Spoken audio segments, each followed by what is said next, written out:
years, he was tortured horribly. Imagine the effect that has on the military in America.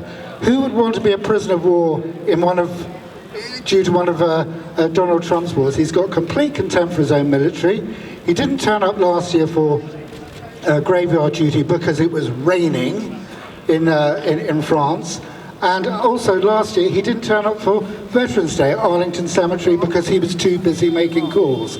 I don't think that this is a man who has any respect for the struggle against fascism. Furthermore, he's not fascist himself, but he is actually a fascist enabler. White supremacists have been on the rise across America. The issue of Jews will not replace us and replacement theory is an aspect which came to Pennsylvania and recently in Christchurch. It's an ongoing thing. Now, I think it's absolutely unacceptable for him to be invited. This day should have been about the veterans, and I've actually said it several times. I would not be standing here, none of us would be standing here enjoying our democratic rights if it wasn't for the veterans who actually fought the fascists and ensured our freedom. The press who are covering this, they wouldn't be here if it wasn't for the veterans. Let's actually have a round of applause for the veterans who actually gave us our freedoms and defeated fascism. Because this is what the day should be about. And when this is reported, we will be tucked away on page 5, and the veterans will be on page 1, and quite right too. This should always have been about the veterans, but it's been turned into a publicity exercise for Donald Trump due to Theresa May, and all he seems to be interested in doing over here is business deals about saying he wants to get his hands on our National Health Service. Well, not on our watch he isn't. And that is not why you should be coming over for our D-Day commemorations. That is why we are here. We're here to respect anti-fascism. We are here to respect the vets who fought. 410,000 Americans died in the last war. 385,000 British died in the last war. We must remember their sacrifice, and that's what it should have been about. But unfortunately, it's become a photo opportunity for Donald Trump, somebody who is actually fairly indifferent to the issue of fascism. That is our objection. We don't have an objection to what's going on the Common. I hope they have a brilliant day. I think it's important that we actually respect the fight against fascism. Later on, we're going to be doing a wreath laying and observing a silence and making speeches. We've got loads on the agenda, but as I say, this is today. We actually respect those who fought against fascism, and Donald Trump is not one of them. Thank you.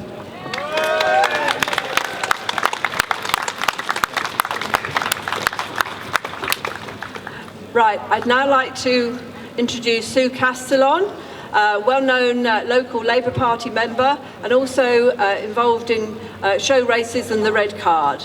Sue.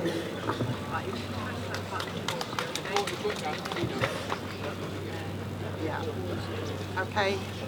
As Penny said, Sue Castellon, Labour Party, and also heading up a programme in secondary schools to show young people what racism is all about and how they can actively stand up to that, and also if they witness a racist incident, how they can practically tackle that. But today I'm going to talk about Trump's appalling attitude to women. From the pussy-grabbing over sexism to the current anti-abortion activities in America, women do not get a fair deal under his watch. And it has spread to this country with the extreme right wing who believe women should stay at home and clean behind their fridges. I say, you clean behind your own fridges. And I support women who decide to have an abortion, a decision that's never taken lightly.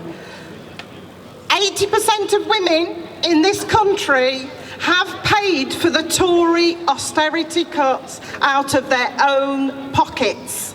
And most of us don't get paid for the last 2 months of the year because of unequal pay. Most of us who volunteer day in and day out night in and night out, caring for children, elderly, relatives and sick and disabled, are worth billions of pounds to this country and should be recognised for this with real, actual support. Because the volunteer carers get to burn out, and that's when they really need actual support, paid for support. I say to women all over the place, claim back your bodies from the state, claim back our way of politics, claim back our collective action as those who've have done before us. Thank you.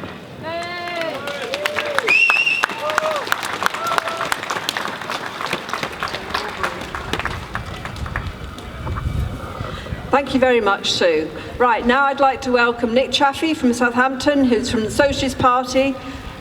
Nick. Thank you, Penny. I'd like to bring a message of solidarity to everybody here today from the Socialist Party in Portsmouth, Southampton and across the country, and a message of solidarity to those in America who've been on the streets protesting about the policies of Trump and the attacks on working class people all across America. I think we have to make clear today and remind ourselves that the sacrifice of D-Day soldiers and others in the fight against fascism led to the election of a reforming Labour government in 1945, because those servicemen did not want to return to the poverty of a capitalist crisis that had plagued the lives of them and their families in the 1930s. And to see Theresa May and Trump today showing their respects is the height of hypocrisy. And I make no apology for being here and being part of that protest today, because those two powerful politicians have used their position to oversee a decade of austerity that has thrown many D-Day veterans into poverty by attacking their pensions, by attacking the National Health Service and benefits that they rely on them. And now the great-great-grandchildren of those D-Day veterans are organising today's protest against Trump because of the danger that Trump represents to their future, the danger that Trump represents to climate change and the future of the planet. And they've been out helping to build the protest here in Portsmouth today.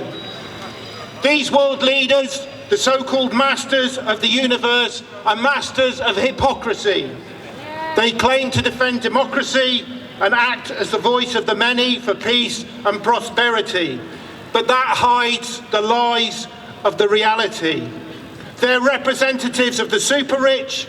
Their policies are for imperialist plunder, profit, if necessary through war and supporting dictatorships around the world. For workers and their families here in Portsmouth, including those that work in the armed forces and the defence industry, their policies of austerity have led to hundreds of job cuts here at the naval dockyards, attacks on pay, pensions, benefits and so on, council services that our community rely on. The result of those policies is growing poverty, food banks and homelessness. It's a disgrace that for armed personnel returning from periods of conflict, many of them are left with no services to support them, many of them suicidal and living on the streets of this city. So as Portsmouth trade unionists and young people, we have supported a letter that's been published in the Portsmouth News today opposing Trump's visit, describing his system as a system of war, militarism, exploitation, misery, racism and misogyny. And that as trade unionists and socialists, we stand for a system based on solidarity and the belief that together as a united class, working people can surmount the international problems caused by the elites like Donald Trump, from climate change to capitalism itself. And what we have to raise today is not just this protest, but what we do tomorrow.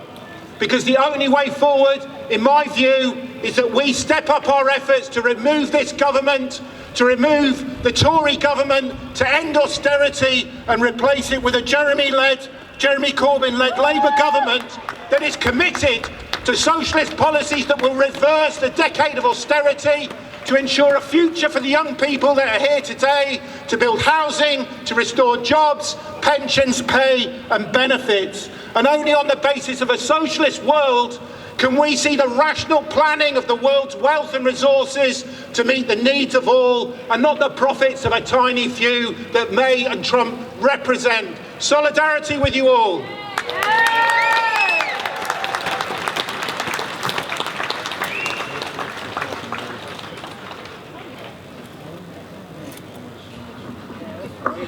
Thanks. And now I'd like to welcome Sean Hoyle, who is a local Portsmouth man, but is also the former president of the RMT. So, Sean. Thanks very much.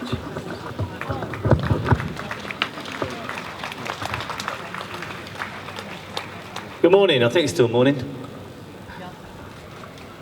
I've got to say, being a Portsmouth lad, looking forward to today with my family and tomorrow.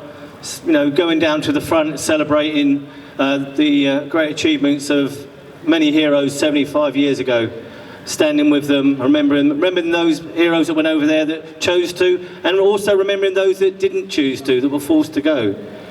And when this protest came up, for a moment I was in two minds, because I thought, I don't want this protest to be seen as a slight in any way on our heroes that laid down their lives for us 75 years ago. But then I remembered I'm a trade unionist. And trade unionists have got form. We've got form for calling out bullies. We've got form for calling out racists. We've got form for calling out misogynistic people. We've got form for calling out all the people that need to be called out. I think it's World Environment Day today. How ironic. Then we've got the biggest climate denier in Portsmouth today. So I don't think it's a slight at all on the celebration of 75 years ago that we had the D-Day landings tomorrow. I think it's absolutely vital that we continue to do what we do, and we call them out every time. Now, I actually have always had a history of calling people out, whether they be politicians in this country that stab us in the back and shit on us, whether it be other trade union leaders that stab us in the back and do the word I just said there again. There's many people that need calling out, and now we've paid £18 million for the police to police the Donald Trump visit. It's our taxpayers' money, our money, that gives us every right to be here and protest. So I'm not going to give a long speech today. I just wanted to come and give solidarity and make it very clear that we are not doing anything disrespectful to the event that's been organised for 75 years. We are not. But I'll tell you what, we have every right, and we damn well have to protest. We have to call out the Trumps of this world. We have to call out the Farages and the Johnsons. We have to call out every single one of them. They're scumbags. They have no place in our society. They only get away with what they get away with because we let them get away with it. Every time you hear a racist speak and you do nothing, you're part of the problem. Every time you hear a misogynistic remark and you don't challenge it, you're part of the problem. We have got form, and that form is the largest independent democratic movement in the country is the trade union movement. And we have to stand up every time and make sure we defend the people of this country. Solidarity. Morning, Jeff Lange from the PCS. A bit of an introduction. I'm the branch secretary of a MOD branch in the PCS that stretches throughout Hampshire, some of Wiltshire, a little bit of Dorset. And I'm also the vice chair of the Portsmouth Trades Council. What I want to talk to you about, I want to make an important point about the veterans first. I want to talk to you about war. I've got a little bit of story to tell, but I promise you I have a positive end. So, about the veterans then. These good people, 75 years ago, went across the pond for us. You don't have to be 75 years old, by the way, to say it was for us. And how these people felt is very, very difficult to describe for me. Because in the services, you don't choose your friends, okay? You lump together and you have to bond. You have to bond into a team somehow. And I'm not talking about like a sports team, okay? If you compare the difference, really, bonding in a sports team is a grain of sand, and bonding for what they had to do is all the beaches in the world. Okay, that's the difference. And so when you see a friend fall, when you lose a friend in that situation, I can't imagine the pain. And I can't imagine the trauma that these people went through.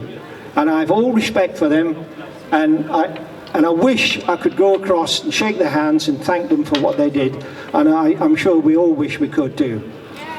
But there's a wall there in the way. Okay, this has been mentioned already. There's this big wall there in the way. Now, under different circumstances, if Trump wasn't POTUS, okay, it's my opinion that maybe there wouldn't have been a wall there. Okay, maybe we could have got closer, and maybe we could have seen a lot more. I think it's not us. Okay, we were never, by the way, we were never going to go over there. That's even before we knew about the wall. We were always planned to respect the veterans and stay away. Okay, but I believe Trump, I wanted to call him Marmite, okay, but it's not right, Marmite, because how many people don't like Marmite, you know? There's a lot more people in the world that don't like him.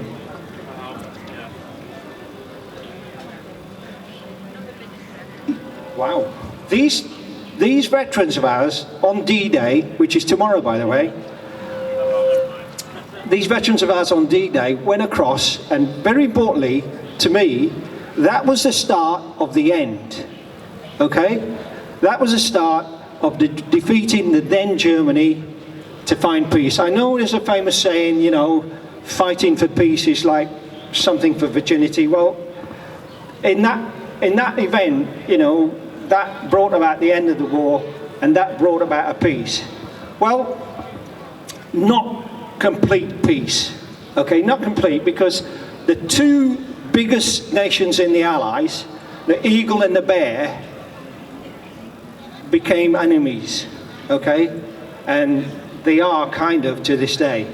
And some of the oldest of you remember, you know, lessons about the 4-minute warning, you know, about the Iron Curtain and a wall in Berlin. But things got better. You know, I was in Albania in the early 90s. I believe it's much, much better now. And David Hasselhoff got to sing on the wall when it was brought down in 1990. Okay? But there's still this mistrust.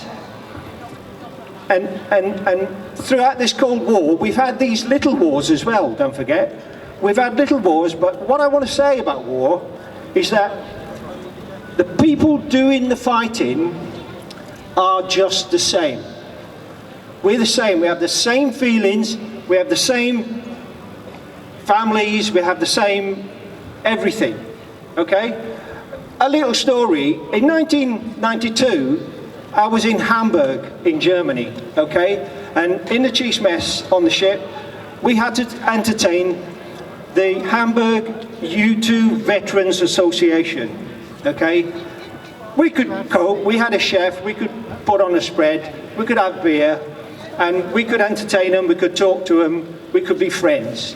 And I remember one guy had little photographs to show me, and he showed me one picture and he said, "We sunk this ship." And he showed me another and said, "We sunk this ship." He gave me dates, but I don't remember them. And then he gave me a picture and he said, "Well, this ship sunk us." And he had a little smile and he said, "I was a POW near Liverpool until the end of the war." And he had a glint in his eye. And I remember thinking, I thought about my father-in-law, because they would have got on. We got on. We're the same. And going back to the Big Bear, do you remember Sting had a song, "The Russians love their children too"? Well, of course they do. They're the same as us. Okay, we're all we're all the same. Now, yesterday I was in London. I'll finish on this. Yesterday I was in London, and I took a lot of pictures. It was a great day, this demo, that is.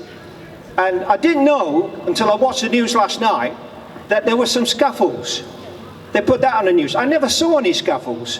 What I did see were 3 people in Parliament Square wearing red baseball caps with "Make America Great Again." Now, they were talking to protesters, just talking, okay? There was never going to be a fight. There were smiles. You know, it wasn't a heated conversation at all. They were talking. And one of them was a woman. And I went closer, and I could hear the guy speaking to him because he had a loud, booming voice with an American accent. And I heard him ask her what part of America she was from. I didn't hear an answer because I'm a bit mutton, and, you know, he's got the booming voice, she hasn't. And then I heard him say, "Russia? Russia? Oh, that's it," he says, and he went away. I tell you what, if there's a Russian woman that wants to make America great again, and I saw one yesterday, there must be more of them, and there must be lots of Americans that want to hug the bear. So maybe that's the start, you know, that's the first seed to world peace. Solidarity. Thank you very much, Jeff. Right, I'd now like to welcome Michael Bradley from Stand Up to Ration. Right, first of all, a bit of audience participation. I'm going to say no Donald Trump, no way. You're going to say racist, sexist, anti-gay. Okay? No Donald Trump, no way. Racist, sexist, anti-gay. No Donald Trump, no way. Racist, sexist, anti-gay. No Donald Trump, no way. Racist, sexist, anti-gay. No Donald Trump, no way. Racist, sexist, anti-gay. No Donald Trump, no way. Racist, sexist, anti-gay. No Donald Trump, no way. Racist, sexist, anti-gay. No Donald Trump, no way. Racist, sexist, anti-gay. No Donald Trump, no way. Racist, sexist, anti-gay. No Donald Trump, no way. Racist, sexist, anti-gay. Right, this is a simple one for the people at the back. Dump Trump! Dump Trump! Dump! Dump! Dump! Dump! Dump! Dump! Dump! Dump! Dump! Dump! Dump! Dump! Dump! Dump! Dump! Dump! Dump! Dump! Shame on you! The reason why we are protesting against Donald Trump today is very simple. People went out to die. Fight against fascism. Shame on you! Shame on you! Shame on you! Shame on you! Shame on you! No Donald Trump, no way! Racist, sexist, anti-gay! No Donald Trump, no way! Racist, sexist, anti-gay! No Donald Trump, no way! Racist, sexist, anti-gay! No Donald Trump,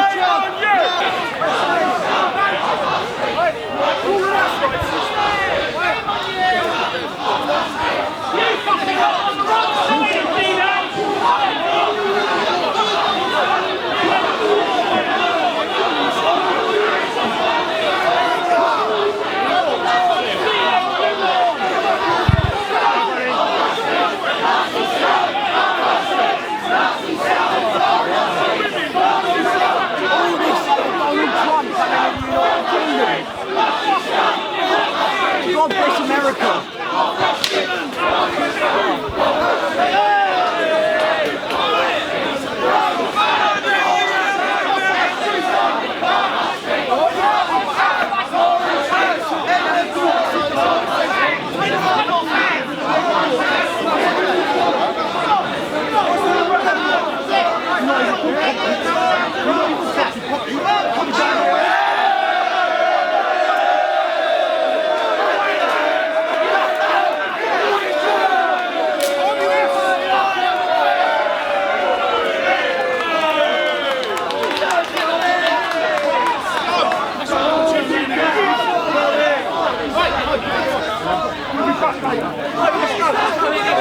Let's go, shut on the stick! Something that you don't know what the fuck about!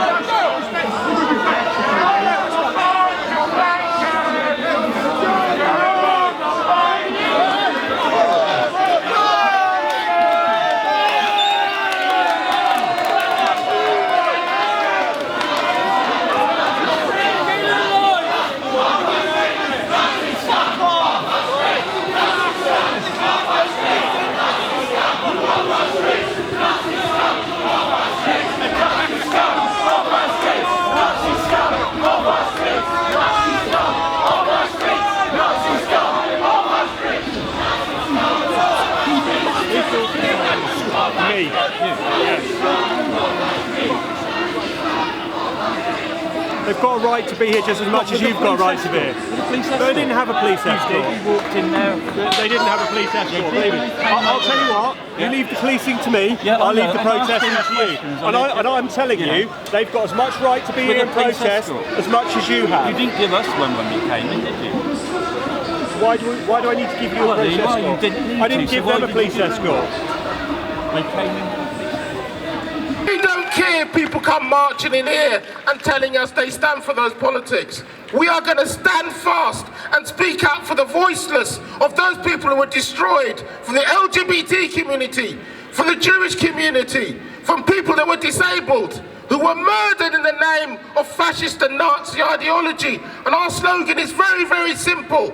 It's never again. Never again will we allow that to happen. Never will we be silenced. We will speak up and we will say our voices will be heard. And I don't care if it comes from somebody called Donald Trump. He got a state visit. You know what he should have been given? He should have been showed the door. The man is a crook. The man is a criminal. There is no redeeming feature. He's sexist. He's racist. He's homophobic. The only thing that Donald cares about is the Donald. That's the only thing that he cares about. And I'm proud to say that all over the country, people stood out against him. And I'd like to speak out for one other person. I'd like to speak out for the Holocaust survivors. I was going to bring a Holocaust survivor here today, a hidden child, Colette Levy. She wasn't well enough to come, but she had this message. She said she was hidden as a child against the Nazi regime. And what she said is, as she's seen now, she's seen the growth of these far-right figures. And it's up to future generations to stand up to make sure that children and the way she was treated never happens again. She couldn't speak today, but she's still solid and strong. And we remember those people, and we'll turn around to Donald Trump and say, well, you're not welcome, and you don't stand with the veterans, you only stand for yourself.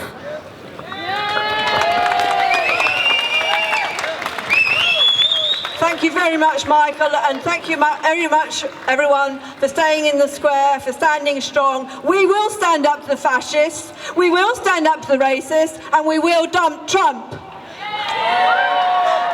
Dump Trump! Dump Trump! Dump Trump! Dump Trump!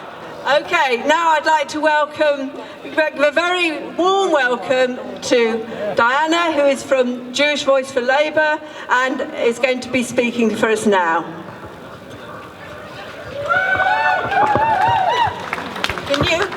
Can you hear me? Yes. Okay. Thank you for inviting me to speak on behalf of Jewish Voice for Labour today. Jewish Voice for Labour is an organisation of progressive Jewish Labour Party members. And I need to say, you may have heard of another organisation called Jewish Labour Movement.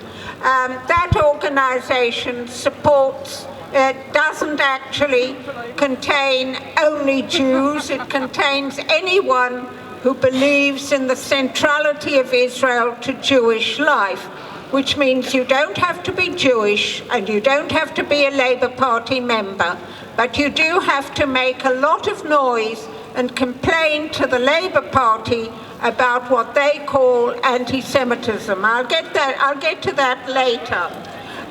We are in the tradition of Jewish struggle against racism, against apartheid, for socialism, for workers' rights, and against all forms of bigotry. Today, we honour those who fought and died for freedom and against the barbaric fascism and Nazism in occupied Europe. It seems to me to be a desecration of their memory to see fronting the solemn occasion a man who is the byword for division, hatred, and bigotry, namely Trump. There's something else you need to know. Thank you. There's something else you need to know about Donald Trump and his family. And I think this is a very important thing because no one else has mentioned it. Before the war, in America, there was a strong German group called the German American Bund, and they identified strongly with the Nazis in Germany. And Trump's family were strong supporters of those people. He has never changed. He has been happy to accept the support of the Ku Klux Klan and David Duke until he had to deny their support. But Trump stands for something really ugly in life. And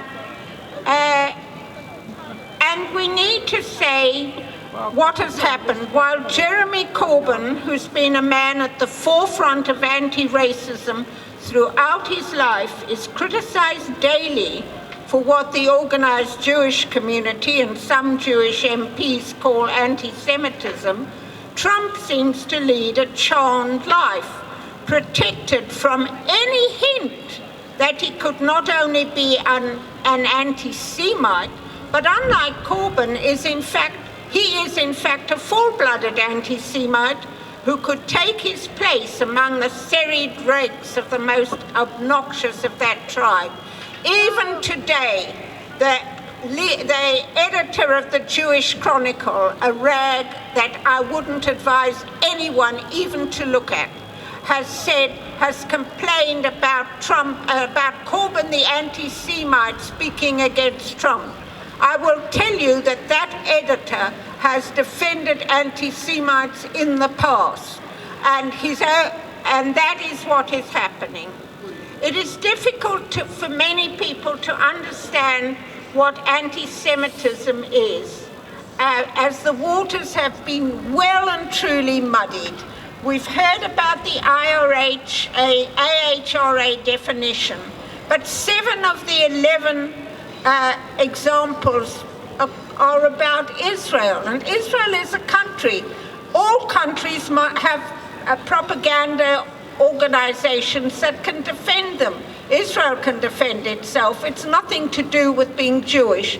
Anti-Semitism is about attacks against Jews as Jews. That's what happened in the 30s. That's what happened in Argentina. That is happening even now in some parts of Europe, like Hungary. And the reason that anti-Semitism is so toxic is because of the legacy of the war years, when Jews and vulnerable minorities were systematically slaughtered. The industrial killing of Jews and other minorities was carried out by people who regarded Jews as foreign to the body politic, as part of a conspiracy to undermine and destroy the purity of the citizens in the countries in which we lived. That is an important thing, because fundamentally Jews are destroyed when they are thought of as the instigators of impurity in countries. It's not when somebody says, oh, they called Israel, they said Israel was behind this, that, or the other, and that's anti-Semitism. That's not anti-Semitism. What is really anti-Semitism is the fundamental stereotypical idea that Jews are part of a conspiracy against purity of the Christian ethos. Now, and at no time has Corbyn been accused of that, but Trump has been. We only have to think of the way he uses George Soros. He has said, he's called George Soros a Jew who's bankrolled a number of progressive organizations, and Trump has accused him of funding the protesters against Brett Kavanaugh, Trump's Supreme Court nominee, and being behind the refugee caravan.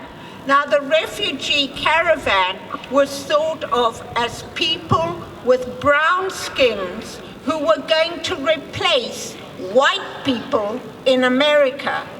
Trump made a big song and dance about George Soros, and guess what happened? A man took him at his word, and a man called Blowers, and went to the Pittsburgh synagogue and murdered Jews there. That's how it starts. And who was the person behind it? Mr. Trump, who genuinely, I think, believes, like the people in Charlottesville, that the Jews will not replace us. Namely, that the Jews are going to be part of a replacement organization behind other people who are bringing in brown faces to replace the white Christian supremacists. Always remember that, because this is one of the fundamental issues, and it's one of the issues of stereotypes that is used so much. And in one of his advertisements in his campaign was, he showed 4 Jewish financiers and who control the global economy. Again, we have the conspiracy theory of Jews behind everything that's bad. Okay, another minute, okay. All these are back to another time and another place. But we notice that as long as Trump pays homage to Israel and moves his embassy to Jerusalem against international law, he is given a free pass, unlike those of us of the left. So today, let us celebrate heroism and sacrifice, but let us also pledge to act with passion against the evils of bigotry, racism, and division represented so effectively by Donald Trump. This is what we're here today. This is what they sacrificed their lives for. And the best way we can pay homage and honor their sacrifice is by pledging ourselves to deny the racists any more platforms. Thank you.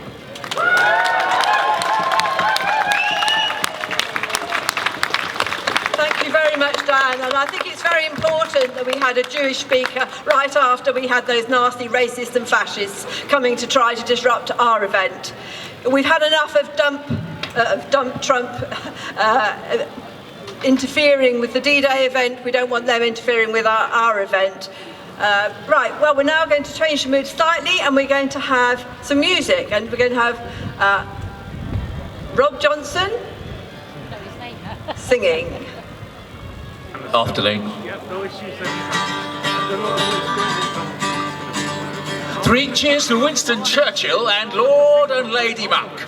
Well, they won the war in 44 with their fortitude and pluck. 3 cheers for Boris Johnson. He rides a Boris bike, and he'd like to let the bosses do what the bosses like. Know your place. Know your place. Know your place. Know your place. 3 cheers for Mumford's banjo. Hip hip for Wills and Kate. Hurrah for public schoolboys, they are what make Britain great. Hurrah for voting Brexit and waving Union Jacks, and we'll all work for fuck all once we send the Windrush back. Know your place. Know your place. Know your place. Know your place. Well, here's to all the millions who built the welfare state and those who keep it running every day. Yeah, here's to all the millions who built the welfare state and all their union mates. No, he's not, mate. Get a grip. Go up. Well, their place was in the trenches. Their place was on the dole. They were lions led by donkeys, hard and far and bought and sold. So your place is is in a union. Your place is out on strike. Your place is shoving Boris Johnson off his Boris bike. Now your place. Know your place. Know your place. Know your place. So here's to all the millions who built the welfare state, and those who keep it running every day. Know your place.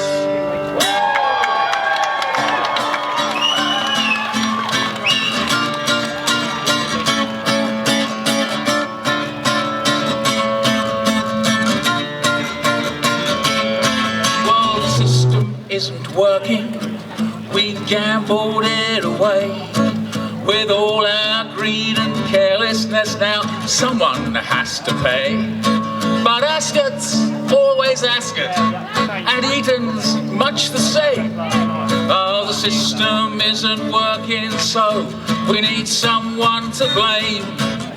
And while he's making scapegoats, we're triangles and stars. Who's holding hands with Hitler? It's the British ruling class.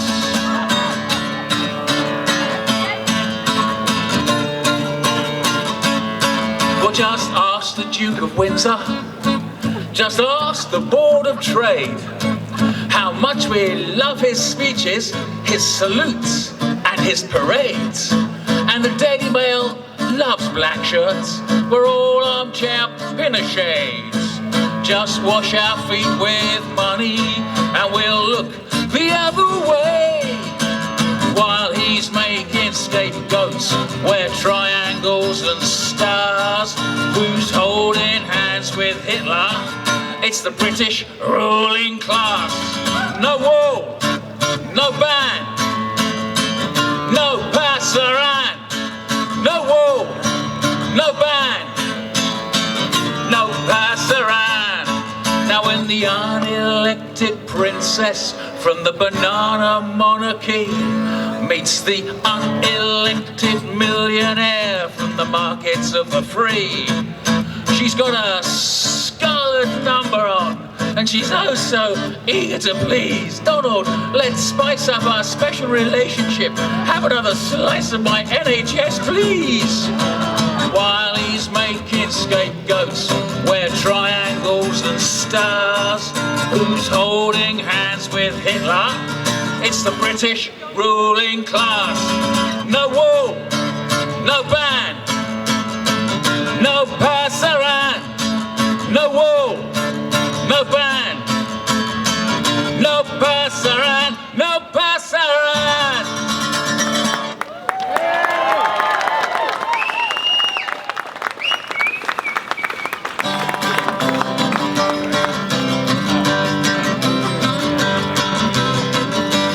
This is all about D-Day. I don't know about you, my dad volunteered to fight the fascists in 1939.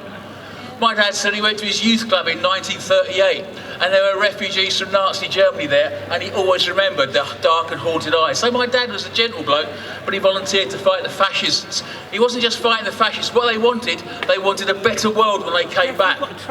That's what they got the welfare state. Are we going to let them take it away from us? No. We're not going to let our parents and our grandparents down. It's our welfare state and we're keeping it.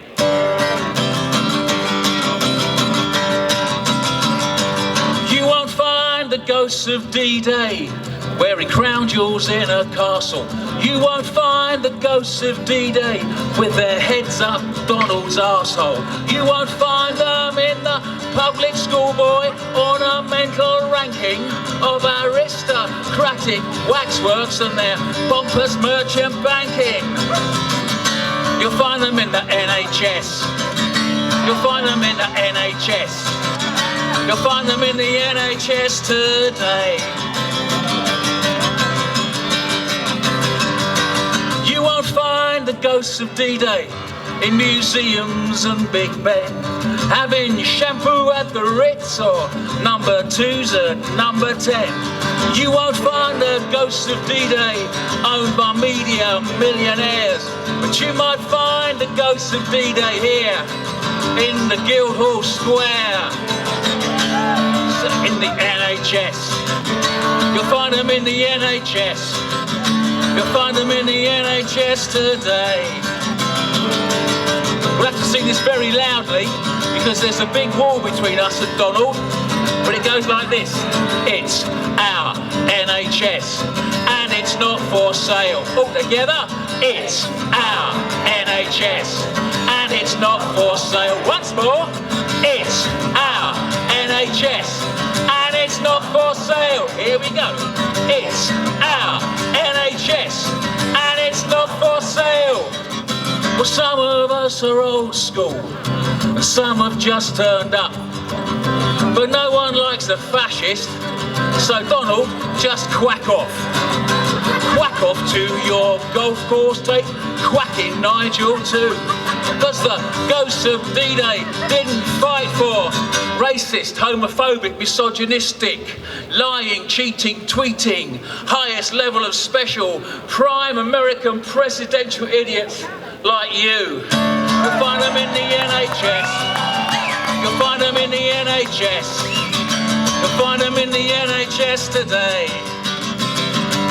The ghosts of D-Day, you'll find them in the NHS. You'll find them in the NHS, fighting for the NHS today. Singing, it's our NHS, and it's not for sale. It's our NHS, and it's not for sale. Without the guitar, it's our NHS, and it's not for sale. It's our NHS, and it's not for sale. Really great to see all of you here today, and it's really great that we're not getting rained on today. I want to start by asking all of you a favour. I want you to send a huge strength and solidarity cheer to all of the people in the US that are being stripped of their rights by Trump and his sexist, misogynistic, racist, homophobic and transphobic cronies. So come on, give us a cheer! Can you make it a little bit louder? They're kind of far away.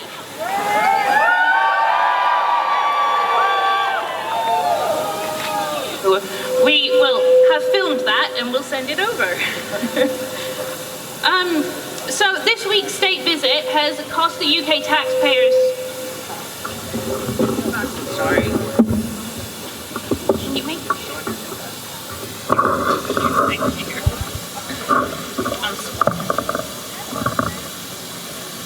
So this week's state visit from Trump has cost the UK taxpayers an estimated £40 million. £18 million of that has been spent on policing it.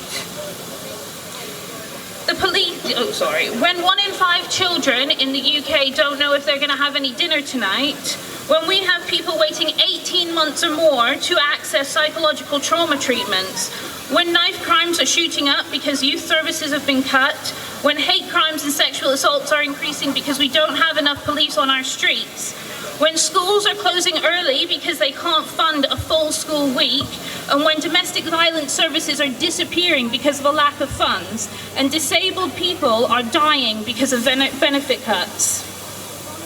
Our NHS is being sold off piece by precious piece. Where the hell does this government get off spending £40 million on Donald fucking Trump? This is a man who has no problem sexually assaulting women, telling people about it and then laughing about it. This is a man that sexualizes his own daughter. And yesterday, Donald Trump announced to the people that the NHS... Oh, sorry. Thank you, sorry. Donald Trump announced that the NHS is on the table when it comes to trade talks with the UK. Well, I want to tell him to fuck off. Trump supports Boris Johnson and he supports Nigel Farage purely because they are both wanting to privatise our NHS and sell it off. And I am 100% with Jeremy Corbyn in what he said yesterday, that I will fight until my dying breath to protect the NHS.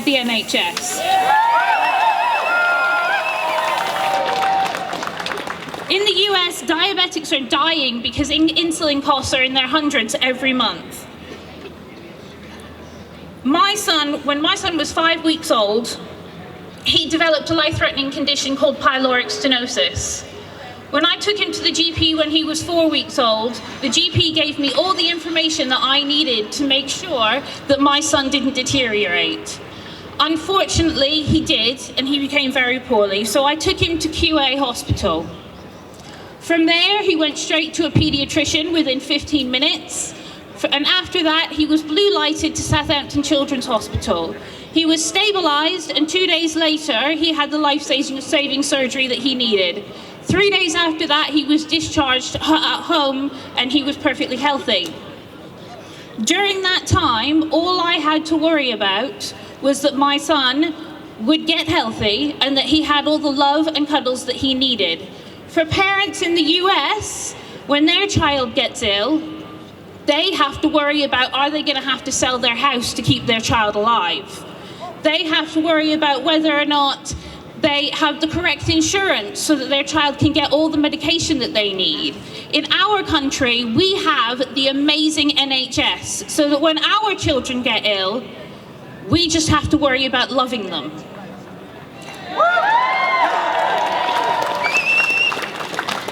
So I know in the future that every single demonstration that we have, every campaign that we have to save our NHS, every single one of you will be stood beside me fighting to save it.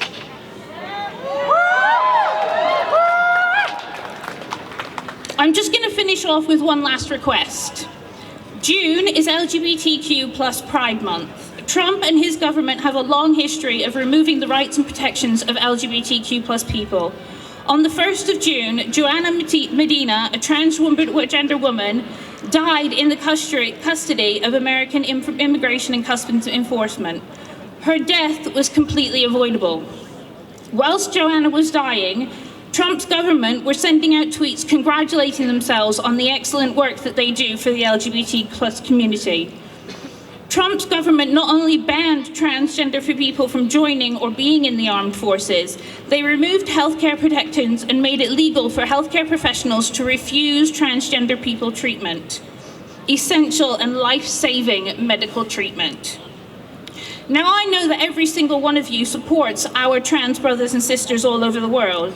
So I need you to give me one more massive cheer of strength, love, and solidarity so that we can send it to all of our LGBTQ plus siblings. So give us that cheer. Thank you. Portsmouth Pride is on the 22nd of June, and I want to see you all there. Thank you. Thank you very much, Sarah. And now, following on the theme of the NHS, we have our very own Dr. Dr. Veronica Wagner, speaking from the National Health Action Party.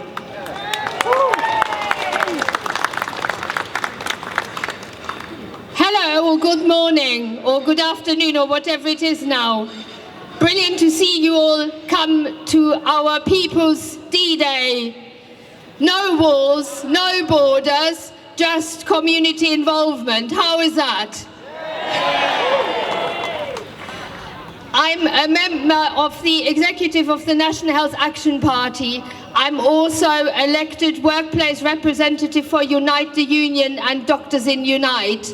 So I bring solidarity from all the health workers, all the National Health Action Party, all the Doctors in Unite and Unite health workers. The NHS is made by migrants. Without us, the NHS couldn't function. I'm of German origin and I work in the NHS. And on a personal note, I'm hugely grateful that the Allied forces defeated the Nazis. It would have been so awful for my country of origin to live anymore under Nazi rule. And as a consequence, my personal pledge to myself is to say, nie wieder, never again. Never again, ever at all. And I hope this is carried over to the enclosures and the fenced-in dignitaries, because here we are fighting against fascism. Here we speak up when neo-fascists raise their ugly heads. Nie wieder, never again. The NHS was born from the ashes of the Second World War as a social achievement unseen elsewhere in the Western world, and we have to fight to defend it.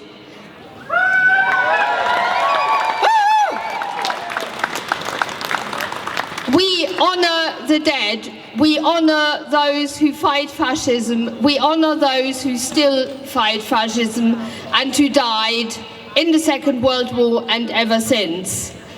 However, the government has neglected severely to look after the living veterans, the living homeless former soldiers, the living veterans with post-traumatic stress disorder, whom I've treated in my time in the NHS, who can't set foot in an enclosed building because it's just too traumatizing, who end up living in the streets, in the fields, in the woods, because of what they experienced. Shame on the government for neglecting the living.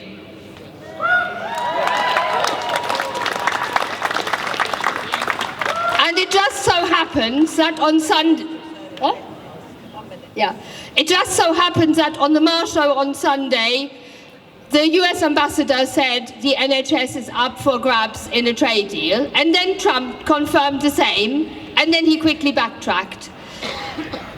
The American health corporations are already here in Britain. They are already involved in the NHS. They already have their fingers in NHS pies. And if any trade deal goes through, that'll just put the rocket boosters on it, and we can say goodbye to our NHS. Do we want that? No! Donald Trump, hear us say, the NHS is here to stay. Donald Trump, hear us say, the NHS is here to stay. Donald Trump, hear us say, the NHS is here to stay. Donald Trump, hear us say, the NHS is here to stay. Donald Trump, hear us say, the NHS is here to stay. Donald Trump, hear us say, the NHS is here to stay. Thank you. Thank you very much, Veronica. It's great to hear from one of our local doctors. And now we have Chris Nynham from Stop the War.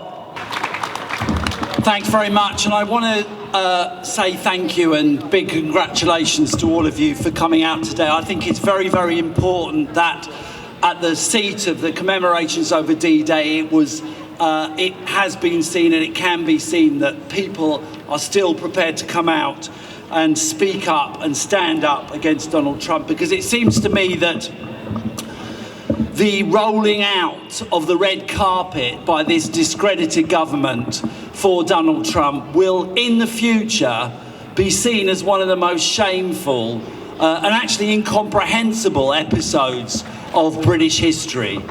And when you think about this man's record of open sexism, of racism, warmongering and climate denial, it makes you think, is there any circumstances, is there anything a US president could do that would mean that he would be refused the pomp and circumstance of a state visit by this government and by the British establishment? And you have to draw the conclusion that actually there is not. That actually our establishment, our elites, put the interests of the global corporations, put the interests of big business, put the interests of what they see as global Britain before any question of principle, before any question of ethics or morality. As far as the argument that we've confronted about being disrespectful to the D-Day commemorations, I believe that argument is a complete joke. And I believe that actually what is an insult to the veterans and to the people who laid down their lives in D-Day is that a man who openly supports far-right organisations around the world, who promotes fascist organisations in this country and elsewhere, has been invited to the D-Day commemorations. And I think it's also true, as a number of speakers have pointed out, that actually when the soldiers who survived came back from D-Day and came back from fighting in the Second World War, many of whom were actually motivated by the desire to take on fascism and roll back the terrible threat of the Nazis at the time, when they came back to Britain, what they wanted to do is to build a better society, build a society that actually was free from war, that was free from fascism and from racism, and a society that had more justice, more equality, a society with the welfare state at its heart. All of those things are diametrically the opposite from the nightmare vision that Donald Trump and his like has for our society and for the world itself. And it seems to me that's a very, very important message that we must be pursuing today. And when Donald Trump, we've kind of realised now, if we didn't realise from the start, that when Donald Trump talked about America first in his election campaign, what he meant was ruthlessly pursuing the interests of American corporations around the globe, whatever the cost. And this is true in terms of his attitude to the environment. This is true in terms of his attitude to any kind of restrictions on big business and corporate power. But it's also true when it comes to the question of war. And Donald Trump has threatened in a whole series of different initiatives to create new wars in different parts of the globe. He's threatened intervention in Venezuela and other parts of Latin America. He's taken us to the brink of war with North Korea. He's escalated in the Middle East and in Afghanistan. And of course, most recently, he's actually creating a situation where we have the possibility of America moving into another war in the Middle East as it threatens to take on Iran. What's so frightening about this foreign policy is that for the first time really since the Cuban Missile Crisis in the 1960s, he is risking the possibility of big power confrontation. We're now in a situation where we really do have the possibility that is being discussed at the highest levels of US foreign policy of war against China or war against Russia. In these circumstances, the anti-war movement, the peace movement needs to grow and needs to strengthen itself. And I'm very proud about what's happened in the last few days, because there have been protests up and down the country against Donald Trump's visit. There were tens of thousands of people in central London yesterday. We brought the City of London to a halt and we surrounded him when he was in Whitehall. And that's very important because I believe we sent a signal around the world that we cannot stand idly by. We cannot be observers. We cannot just complain when the kind of toxic politics that Donald Trump represents takes power in the United States, but also has been promoted around the world. We have to mobilise and we have to stand up against it. And I tell you, when we do, we can shape the political agenda. For the last 3 days, the news around Donald Trump's visit has been dominated by protest. Yesterday, when Jeremy Corbyn spoke in Whitehall, he was beamed out, not just across the country live, but images of his speech and the big protests in Whitehall went round the world. That's what we can do when we unite. And we have overcome in the last few days divisions in the movement, divisions on the left, differences about our approach to the EU and Brexit. We've overcome them, we've united, we've come together, and we've shown up and down the country that people here reject the toxic politics of Trump and Trumpism. And we're going to have to continue to do this because we face many challenges including the fact that Donald Trump is actually coming back, believe it or not, in December to a NATO summit. So we need to be ready to mobilise in the short term against this government, against the rise of Nigel Farage. In December, we need to be out again in our tens and hundreds of thousands against the NATO summit and Donald Trump. So thanks for coming out today. Let's make sure that this united movement continues to stay in the streets and we continue to shape politics in this country.